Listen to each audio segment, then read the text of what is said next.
Now everything looks good here, right? We've got our Chinese worker specializing in what they're relatively good at, our American worker specializing in what they're relatively good at.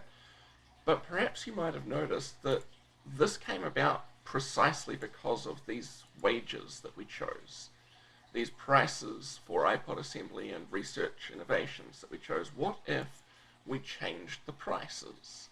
What if we kept the price of research at $8,000 per innovation, but we changed the value of manufacturing down to $1 per iPod assembly? What's the wage of the workers in iPod assembly going to be now? Okay, for our American worker, they can assemble 20,000 iPods in a year. They get $1 per iPod, so 20,000 times $1 gives us $20,000. That's not very great. That's not very good. We're still going to choose to produce research, I guess. What about our Chinese worker?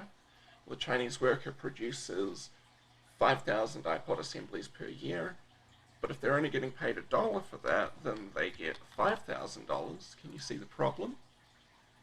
Our Chinese worker is going to now specialize in research, just like the American worker. And so now we've got a problem, right? We've got a problem that both parties are doing research, no one's assembling iPods.